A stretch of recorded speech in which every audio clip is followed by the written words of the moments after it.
ቤዛ ሉላን ቀይራ ሉላ እዛ ቤት ገብታለች። እንግዲህ ቤዛ የሱራፌል ፍላጎት ተሟላለት ማለት ነው።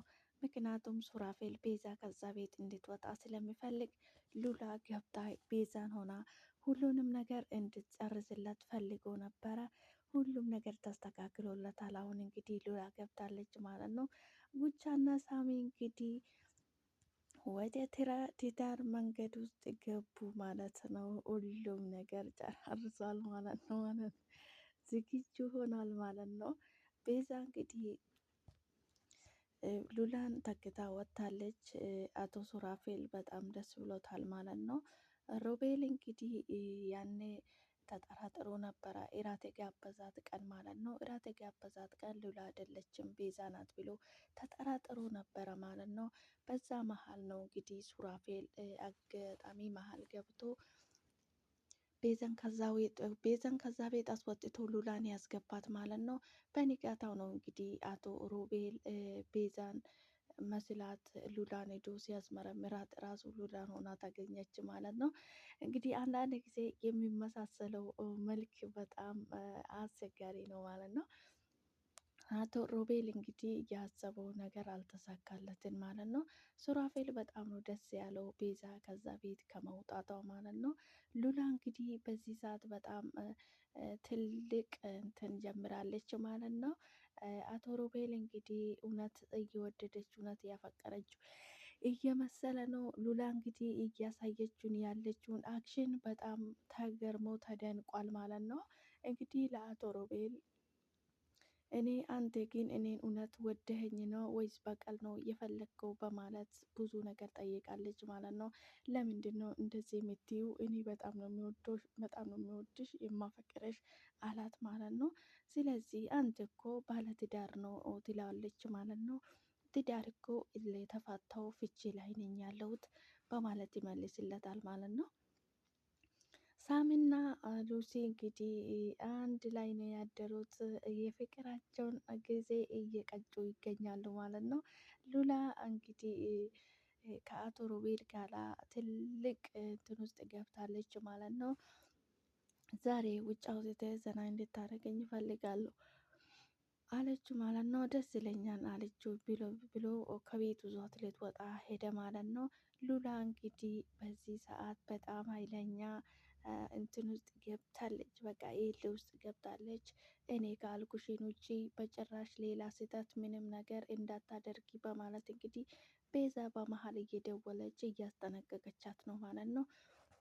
እኔ አድርጊ ብቻ እያልኩሽን ብቻ ነው የምታደርጊ፣ ሌላ የተለየ ነገር በጭራሽ እንዳታደርጊ ሉላ ጥንቃቄ ማድረግ አለብሽ በማለት እንግዲህ እየመከረቻት ነበረ ማለት ነው።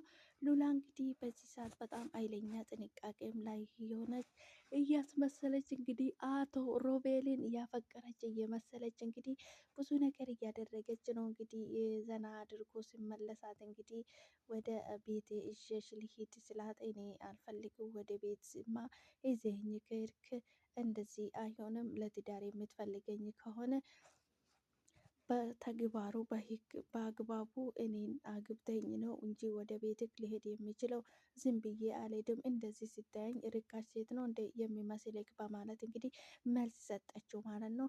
እኔ እንደዛ አስቤ አይደለም ሉላ፣ ለምንድን ነው እንደዚህ የምትዩ በማለት እንግዲህ መልስ ሰጣት ማለት ነው። እሺ ለማንኛውም አሁን ወደ ቤት አድርሰኝ ትለዋለች ማለት ነው። ሉላ እንግዲህ ከይቅርታ ጋራ ከንፈርህን መሳም ይችላሉ ትላለች ማለት ነው ለአቶ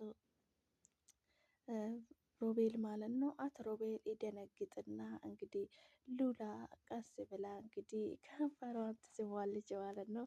አቶ ሮቤል እንግዲህ አፈረና አፉን ያዘ ማለት ነው። ከዛ እኔ አንድ ነገር ካንተ የሚፈልገው ነገር አለ ትለዋለች ማለት ነው። ምንድን ነው እሱ ንገረኝ፣ እኔ ለማድረግ ወደኋላ አይደለም ይላታል ማለት ነው። እኔ እናንተ ስንጋባ እኔ ምንም ነገር የለም፣ ሀብት የሚባል ነገር የለም፣ ባዶ እጄን ነው ያለሁት። አንተ ደግሞ ሀብት አለክ፣ ሀብታም ነክ፣ እኔ ምንም ነገር የለኝም። ነገር ግን እኔ እናንተ ስንጋባ ሀብት ያስፈልገናል። እንደ ምንም አድርጌ ዘርፌ ሁሉንም ሀብት በእኔ ስም እንድታዞርልኝ አድርግልኝ። ከዛ በኋላ ትዳራችን መጀመር እንችላለን በማለት እንግዲህ ትናገራለች ማለት ነው። በዚህ መሀል እንግዲህ አቶ ሮቤል የድንጋጤ ስሜት ቢሰማም ፍላጎቱም ስለሆነ ፈገግ አለ ማለት ነው። እንግዲህ ሉላ በዚህ ሰዓት ኃይለኛ እንትን ውስጥ ገብታለች። እንግዲህ በደንብ እየተወነች በደንብ እየሰራች ነው ማለት ነው። በቤዛ ቦታ ነበረ የገባችው እንጂ እሷ እንደዚህ አይነት ነገር እንድታደርግ ቤዛ እንግዲህ ሁሉንም ሚሽን ቤዛ ናት እየሰጠቻት ያለችው።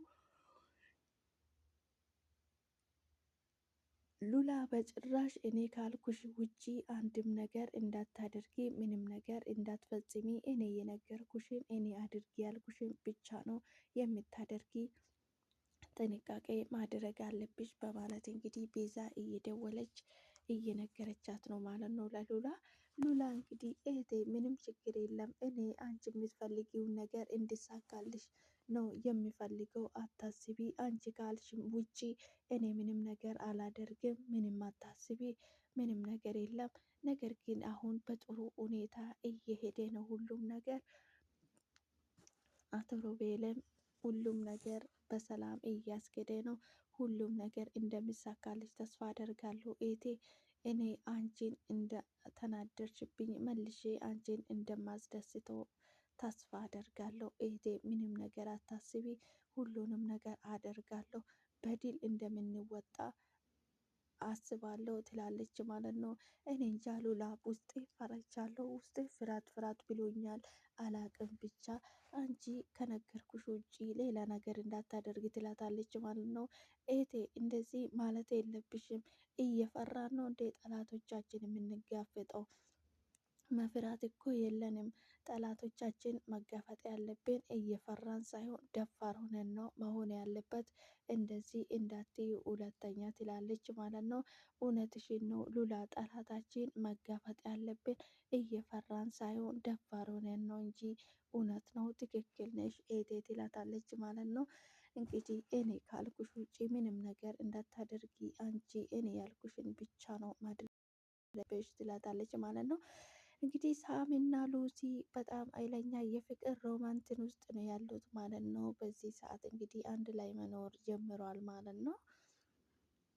ሱራፌል እና ቤዛ እንግዲህ እነሱ ቤት ነበረ ሲኖሩ የነበሩት። እነሱ ደግሞ ከእነሱ ጋር አንድ ተደባብለን ከምንኖር ብሎ ሳሚ ሌላ ቤት ተከራይቷል ለራሱ ማለት ነው። ከሉሲ ጋር ሊወጡ ነው እነሱ ሌላ ቤት ውስጥ ሊኖሩ ነው ማለት ነው። ሳሚና እንግዲህ ሉሲ በዚህ ሰዓት ሊጋቡ አንድ ላይ እየኖሩ ነው ማለት ነው። በጣም ነው ደስ የሚልትለው ሉሲ በጣም ደስ ብሏታል ማለት ነው። ሳሚ እንግዲህ በጣም ጀይና የሆነ ወንድ ነው። አንድ ነገር አደርጋለሁ ብሎ ካሰበ ሳያደርግ ወደኋላ የማይል ወንድ ነው ማለት ነው። እንደዚህ አይነት ጀይና ወንድ በጣም ደስ ይላል ማለት ነው። ሰላም ሰላም፣ ውድና የተከበራችሁ የቻናሌ ቤተሰቦች እንዴት ናችሁልኝ? ደህና ናችሁ ወይ? እናለው ፈጣሪ የተመሰገነ ይሁን። እናንተም ሰላም እንደምትሆኑልኝ ተስፋ አደርጋለሁ። በፈጣሪ በያላችሁበት ቦታ ሰላማችሁን ያብዛልኝ። እኔ ጋ የበዛ ሰላም ለእናንተም ይብዛላችሁ። ዛሬ እንግዲህ በአዲስ ቪዲዮ መጥቻለሁ ማለት ነው የኔ ውድ ቤተሰቦች። በአዲስ ቪዲዮ ሲመጣ እንግዲህ ሉላና ቤዛ በዚህ ሰዓት በጣም ኃይለኛ ሙጋ ላይ ነው ያሉት ማለት ነው። እንግዲህ በድል እንደሚወጡ ጥሩ ነው ማለት ነው። ውድ ቤተሰቦቼ እንኳን ወደ ቻናሌ በሰላም መጣችሁ። ሼር፣ ላይክ፣ ሰብስክራይብ በማድረግ አበረታቱኝ። መልካምና ለራስ ነው አይከፈልበትም ማለት ነው። ቪዲዮ ሲታዩ ላይክ ሼር አድርጉልኝ። ሰላማችሁ ይብዛልኝ። እንኳን ወደ ቻናሌ በሰላም መጣችሁ በድጋሜ የኔ ውድ ቤተሰቦች። ሰላማችሁ ይብዛልኝ። ፈጣሪ በያላችሁበት ቦታ ከክፉ ነገር ሁሉ ይጠብቃችሁ። እንግዲህ ቤዛ ድራማ ማለት እጅግ በጣም ብዙ ነገር የሚያስተምረን ልብ አንጠልጣይ የሆነ ድራማ ነው ማለት ነው። ሁላቸውም እንግዲህ የሚጫወቱት ገጸ ባህሪ በጣም ነው ደስ የሚለው። ሱራፌል እንግዲህ በጣም ደስ ብሎታል ቤዛ ከዛ ቤት በመውጣቱ በጣም ነው ደስ ያለው ማለት ነው። እንግዲህ ሱራፌል የሚፈልገው ይሄን ነበረ፣ በመጨረሻ ተሳክቶለታል። በጣም ነው ደስ ያለው ማለት ነው። ሱራፌል እንግዲህ እንኳን ደስ አለህ፣ የልብክ መሻት ተፈጸመልክ ማለት ነው። ምክንያቱም ቤዛን ከአቶ ሮቤል ጋር ማየት ስለማይፈልግ አቶ ሮቤል እንግዲህ ቤዛን በጣም እንደሚያፈቅራት ነው የሚያወራ ማለት ነው። ነገር ግን ቢያፈቅራትም እንግዲህ የሆነ በውስጡ በቀል አለው ማለት ነው። በቀል እንግዲህ ያው ሀብት ነው የሚፈልገው ማለት ነው። በመሀል እንግዲህ የሉላ አክስት ገብታ ሁሉንም ነገር አበለሻሸችበት እንጂ እሱ ሀብት ነበረ የሚፈልገው ማለት ነው። እንግዲህ ሉላም ሁሉንም ነገር አስተካክላ በድል እንደሚወጡ ተስፋ አደርጋለሁ ማለት ነው። ድራማቸው በጣም ነው ደስ የሚለው በነገራችን ላይ በጣም ለማየት የሚያጓጓ ድራማ ነው ማለት ነው። እንደዚህ አይነት ምርጥና አስተማሪ ድራማ ይዛችሁልን ስለቀረባችሁ እጅግ በጣም አድርገን እናመሰግናለን። በርቱ። እንግዲህ ደግሞ ከዚህ የተሻለን በሌላ እንጠብቃችኋለን ማለት ነው። በቀጣይ ፓርቲ ደግሞ እንግዲህ እንዴት እንደሆናችሁ አቶ ሮቤል እንዴት እንደሆነ ሉላስ ምን አደረገችው? ምን ፈጠረችው? አክስትዮስ ደግሞ ምን አደረገችው? እንዴት ሆናችሁ? የሚለውን ነገር የምናየው ይሆናል። እንግዲህ በጣም ምርጥ ድራማ ነው። በጣም እጅግ በጣም አስተማሪ የሆነ ድራማ ነው ማለት ነው። ሉሲ እንግዲህ በጣም ነው ሳሚን የምትወደው፣ ሳሚን በጣም ታፈቅራለች ማለት ነው። ሉሲን ሲያሳድዳት የነበረው ሰውየው ደግሞ እንግዲህ የሳሚ የልጁን እናት ይዟት ሄደ፣ ሳሮንን ይዟት ሄደ ማለት ነው። አሁን እንግዲህ ሉሲ በነፃነት በሰላም እየኖረች ነው ማለት ነው። ከምንም ጭንቀቱ ተርፋለች ማለት ነው። ሳሮን እንግዲህ ገላገለቻት ይዛት ሄዳ ማለት ነው። በጣም ደስ የሚል ምርጥ ድራማ ነው። ድራማችሁ በዚህ ቀጥሉበት። እንግዲህ በቀጣይ ፓርቲ ደግሞ ምንድን ነው ምን ተፈጠረ ምን ሆነ የሚለውን ነገር የምናየው ይሆናል። የኔ ውድ ቤተሰቦች ቻናሌ ሼር፣ ላይክ፣ ሰብስክራይብ በማድረግ አበረታቱኝ። መልካምነት ለራስ ነው፣ ከኛ የሚጎል ምንም ነገር የለም ማለት ነው። ፈጣሪ በያላችሁበት ቦታ ከክፉ ነገር ሁሉ ይጠብቃችሁ። ሰላም ለሀገራችን። በያላችሁበት ቦታ ፈጣሪ ይጠብቃችሁ። እኔ ጋ የበዛ ሰላም ለእናንተም ብዝዝት ተረፍረፍ እያብልልኝ እያልኩኝ ዛሬ ይዤ የመጣሁት ቪዲዮ ይሄንን ይመስል ነበረ። በቀጣይ በአዲስ ቪዲዮ በአዲስ ነገር እስክንገናኝ ድረስ ቸር ቆዩልኝ። ፈጣሪ በያላችሁበት ቦታ ከክፉ ነገር ሁሉ ይጠብቃችሁ። ሰላም ለሀገራችን። ፈጣሪ ሀገራችን ሰላም ያድርግልን። ከምንም በላይ ሰላም ነውና ለሰው ልጅ የሚያስፈልገው። ሰላማችሁ ይብዛልኝ። በቀጣይ በአዲስ ቪዲዮ እንግዲህ ምን ተፈጠረ፣ ምን ሆነ፣ ምን አደረጉ፣ ሉላስ ምን ሆነች፣ ቤዛስ እንዴት ተደሰተች ወይስ ተናደደች፣ አክስትዮስ እንግዲህ ምን ሆነች የሚለውን ደግሞ በቀጣይ የምንመለከተው ይሆናል። የኔ ውድ ቤተሰቦች አብራችሁ ስለቆያችሁ ከልብ አመሰግናለሁ። ቪዲዮ ስታዩ ላይክ አድርጉልኝ። ሰላማችሁ ይብዛልኝ። ፈጣሪ በያላችሁበት ቦታ ከክፉ ነገር ሁሉ ይጠብቃችሁ። በቀጣይ በአዲስ ቪዲዮ እስክንገናኝ ድረስ ቸር ቆዩልኝ። ቻው ቻው።